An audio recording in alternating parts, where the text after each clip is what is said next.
The Solo rolled over. So, what happened?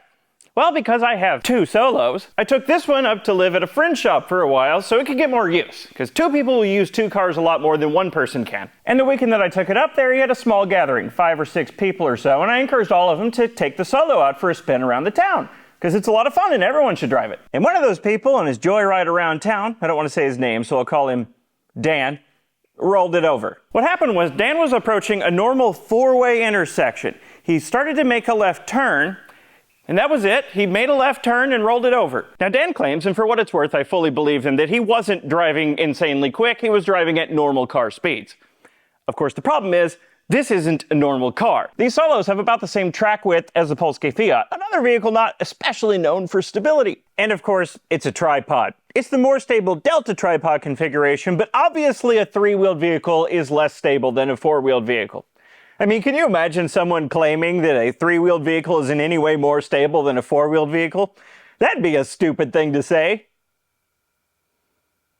So while he may not have been driving like a lunatic or anything, obviously he was driving too fast for this car. One of the things I think that got him is the relative stable feeling of the tadpole configuration of the Solo. I misspoke earlier and called it a Delta. This is a Delta. And with something like this, the rollover risk is obvious, and you can feel it while you're driving. You know not to take corners too fast, and it's not terribly difficult to get this up on 2 wheels. The Solo, on the other hand, feels very stable. It feels very planted, but I've always been afraid to push it too hard because it feels like you could get to a certain point and then it'd all go wrong very quickly, which is what happened here. And that's why I'm not really mad at him, because A, I encourage spirited driving. It's fun.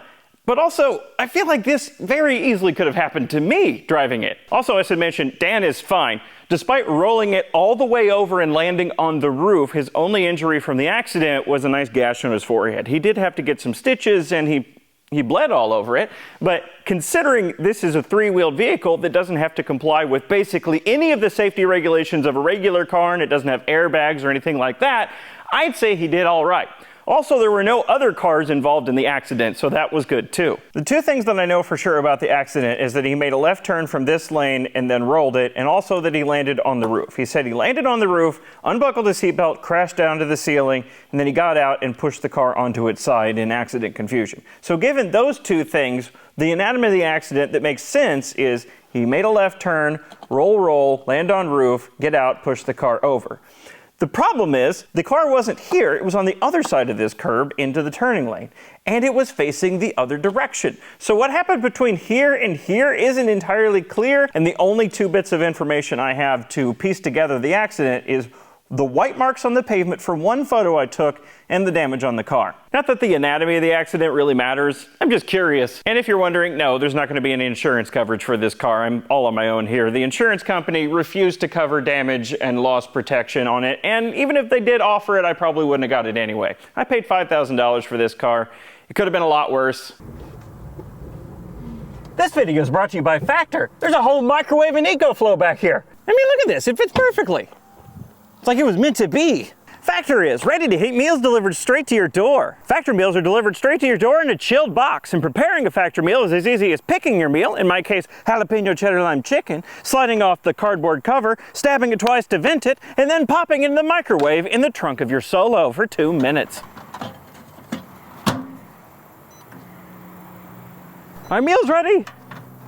Factor meals are great for when you're alone or with somebody. Or, for example, someone rolled your car and you're so busy picking up the pieces that you forget to eat.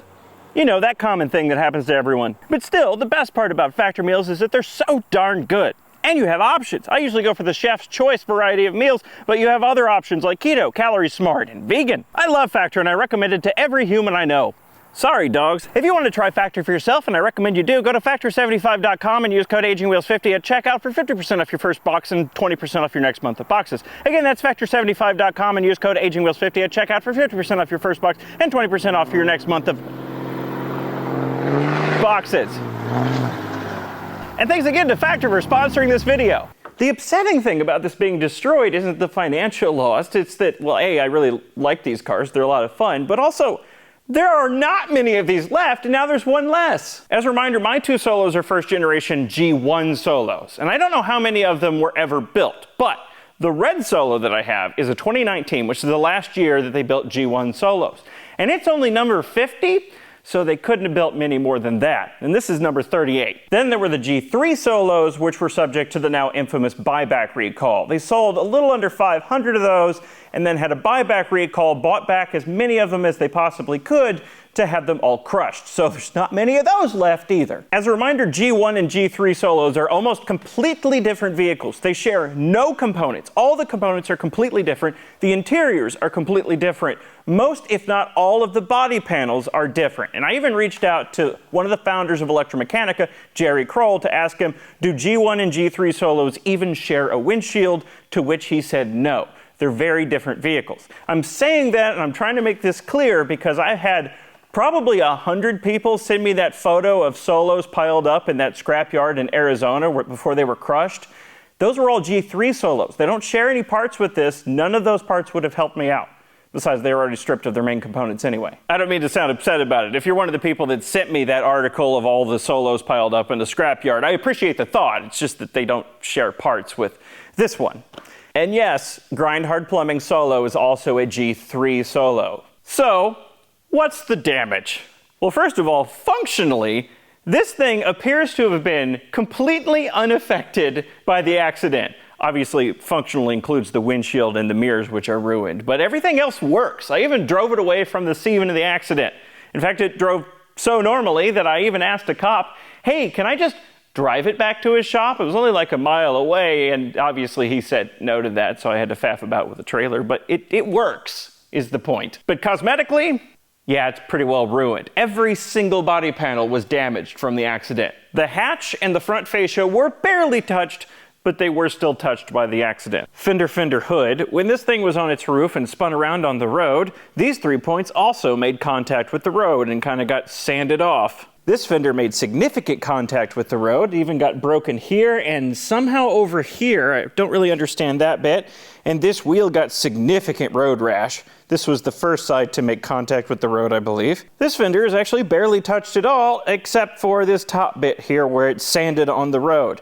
And this wheel also appears totally untouched. This mirror is destroyed, obviously.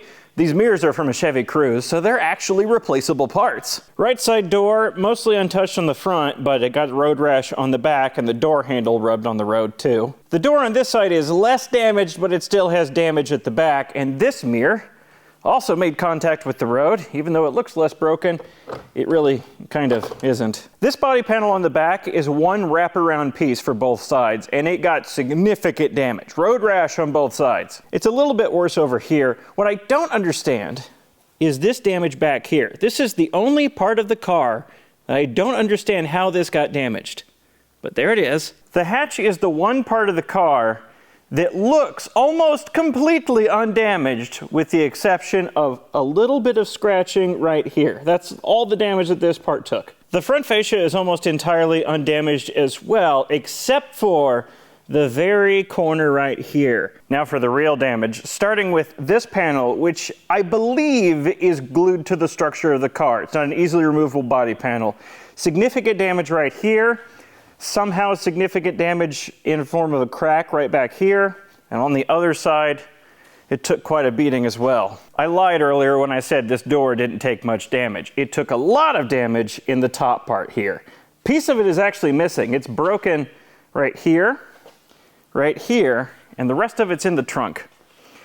This piece entirely came off. It was just a fiberglass frame on the top of the door. The top of this door actually didn't break. It suffered seemingly no damage. It's all one continuous piece, and the window's just rolled down. It's not completely shattered out like it is on the other side. On the right side of the car, you can see the A-pillar leading into the roof strut. There's quite a bit of road rash around it, and then right here, it's cracked all the way through. But it's much worse on the other side. This is quite easily the worst damage. This pillar is all smashed up. There's pieces smashed inside. This is loose. This is even more loose. It's all broken up into multiple pieces. The accident revealed something very interesting about the roof structure of this car. This pillar here, which is fiberglass on the outside, I fully expected to have some sort of framework inside of it, a tube, or some sort of other reinforcing structure inside of it. But no. It's just fiberglass on both sides, hollow in the middle.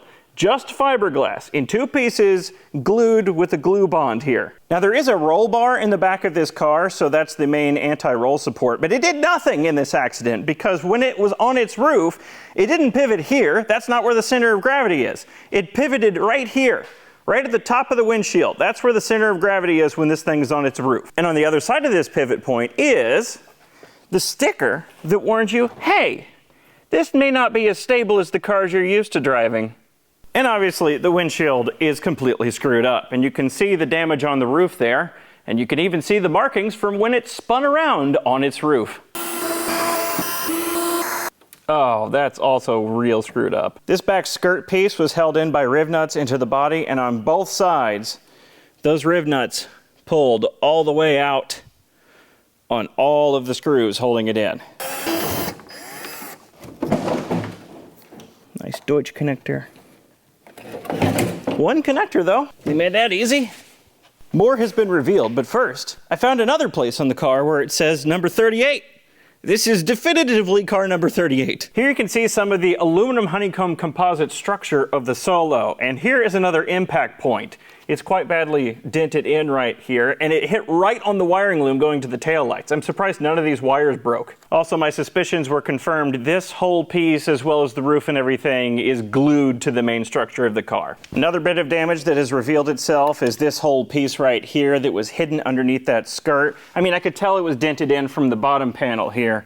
And again, this is glued to the main structure of the car, so that would be nearly impossible to repair. And on the other side is all the riv nuts that pulled out. There's one of them, it just fell. Here's damage I didn't expect to see. The belt drive at some point made contact with the ground. There's a little bit of damage on the belt itself, and then the gear pulley has some marring on it. Some more hidden fiberglass damage over here, again on a piece of fiberglass that is bonded to the main structure of the car. And this isn't damage, but it is interesting. Here's the cooling system for, I think, just the inverter. If I'm not mistaken, the motor is air-cooled. That is for sure a heater core from something else. And the coolant did leak when the car was turned over on its side. Yeah, let's do this the correct way. And then this needs to come off first.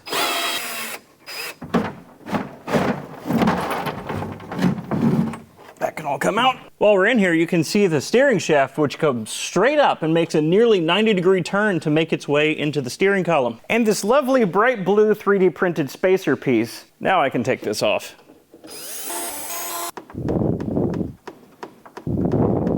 And then lastly, the right angle drill doesn't fit. I think there's just one more screw. Well, that's gone forever. And now, what? Well, this fender's staying on at least for now because there's 2 screws on the bottom there, and they are covered up by the aluminum plate that covers the entire bottom of the car, which is not trivial to take off. So for now, this fender stays in place. I don't think it was hiding any mysteries anyway. Luckily, I guess, taking that fender off didn't reveal any hidden damage. Did reveal this sticker though. That's kind of cool. Another place where it says it's Solo number 38. I don't know what PPS stands for. I don't know what to do with this. It has damage all over it. I mean, shoot, for this rear skirt, 7 of the 10 attachment points have pulled out of the body. If the windshield wasn't completely crushed and the roof wasn't caved in, I'd just live with it, with the scratches. Just drive it around as the Mad Max beaten up Solo. Replace the mirrors, obviously, but the windshield is smashed in and the roof is completely destroyed. And this windshield, I'm just gonna have to assume it's irreplaceable. I did reach out to Jerry Kroll to see if they had any replacements, and at one point he said yes, but then a follow-up reply made it sound like maybe he doesn't have a replacement windshield, and I haven't heard from him since. So until I'm proven otherwise, I'm just going to assume this windshield is irreplaceable. Obviously, the most reasonable thing to do with this would be to just decommission it, tear it down, part it out. All of the parts in here are just common off-the-shelf EV conversion components. I could use them in something else, but I don't want to. So until I'm proven that I absolutely have to, gonna leave it intact. So I don't want to consider decommissioning it. I like this car. I'm not emotional, you're emotional. I don't really know what's going to become of this little Solo, but I'm pretty sure what's not going to become of it. It's damaged all over. It's death by 1,000 cuts. I feel like even if given unlimited money, and by the way, the person who rolled this and 2 other people that were there on that day have offered money for repairs and parts and whatever I need to get this back going again, which is fantastic. So when I said earlier that I'm all on my own, that wasn't entirely true. But anyway, even with unlimited money, I feel like it would be unreasonable to try to put this back the way it was. Like I've said several times now, it has damage all over it. It would take an excruciating amount of time and money and effort, and I'm not going to work on it. I hate body work and I hate fiberglass, so I'm certainly not going to work on this. If it does live on, if I do choose to make it live on, it's not going to be put back to its original form, almost certainly. It'll be in heavily modified form if it does live on, if I don't choose to part it out. But that's not a decision I have to make right now, so I'm not going to. But one thing I do know for sure is that the next thing I do with this, before I start doing whatever it is I decide to do with this, I'm going to do something else with it. And I'll show you that in a video that'll come hopefully soonish.